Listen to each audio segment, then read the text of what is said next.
It's Thoughtful Thursday. Pornstars are people too. Now look, I'm a man over the age of 18, probably especially these days with all the technology that's out, people younger than that are seeing porn too.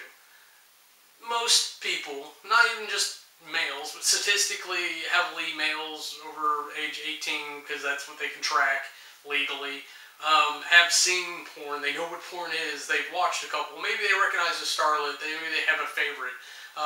Maybe you even follow them on Twitter, or maybe you just incessantly check up on them without following them for whatever reason. Maybe you see something that they're talking about that you really want to respond to, but you're ashamed of being associated with them. You don't actually like them that much if you're ashamed to be associated with that in public. I follow a couple porn stars, not a lot, because I actually kind of have to like who they are in order to keep that up in any state, especially with the amount of Twitter that's out there. You can't keep up with it all, so you tend to weed out some things and keep up with certain people, especially they say special things. Like Amber Rain was talking about, she talks about a lot of interesting things from here to there, but she was talking about like how people don't treat porn stars or people related with the porn industry right all the time. I think she had referenced an article that Aurora Snow had done, and both lovely ladies, both just doing what they do, whether they're in the industry or not. But like Sasha Grey had gotten out, and she's out. She's still doing media stuff. She wrote a book. She does community stuff. I think she got a lot of flack once because she wanted to go read kids' books at an elementary school or something, and I think one of the kids there like recognized her or something, and it caused a big stink. All the funny instances to have trouble with, but not funny that she had trouble with it in the first place. There's a porn star named Gage, and that's her screen name. If I knew her real name, I wouldn't say it either. She tried to get out, and she went, and I think she was pursuing some kind of medical interest, and somebody there had been watching her videos or something and was like, that's Gage.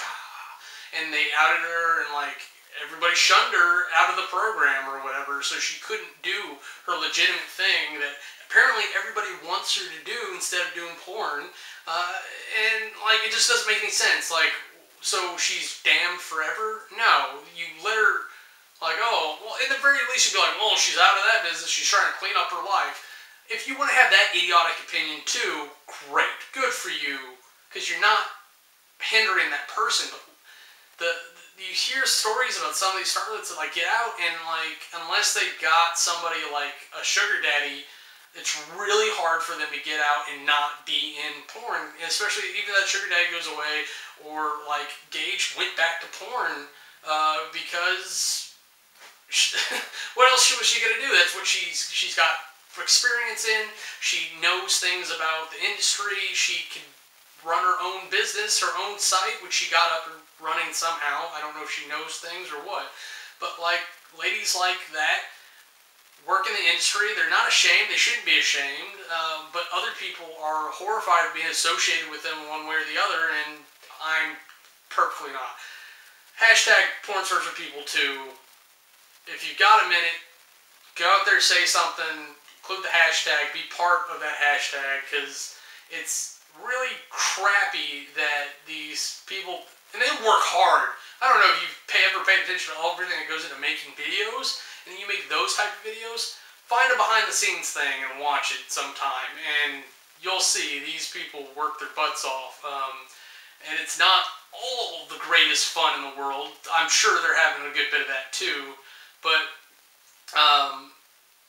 they're doing a job, they're working hard, they're making money, and it's like one of the highest grossing industries in the world, in almost any demographic, not any demographic, but any geographic area that you can point to. So it's happening. Like, it's nothing that we should be ashamed of. I don't know why, especially in America, we seem to be so hindered by sex or whatnot instead of violence. So it's okay to like shoot somebody and like rip their face apart with your bare hands and show that on screen, but it's not okay to like have sex. Even like softcore non-nudity scenes, people get all about. And I get if that's your world, and like we didn't have these things to show with 100 years ago or 50 years ago or whenever you were prominent. But the world's moving on, and it's moving on exponentially, and we are struggling to adapt, to get rid of these weird bigotries that don't make any sense. And out of all the ones to pick, like, that's a silly battle to even do. You're going to be upset with somebody because they have a job, because they're working, because other people are paying them to meet a demand. Go fight off the customers. It's going to be a lot easier for you to see what a losing battle you have, instead of messing with one person who may or may not be trying to do something different with their life, because it's not their whole life. It's a job. It may be part of who they are, but they're a person first, and then their job. I'm Kamurai, and that's a thought I had this Thursday. Woo. If you want to see anything else we're up to, go ahead and click the annotations, and they'll take you to our other channels.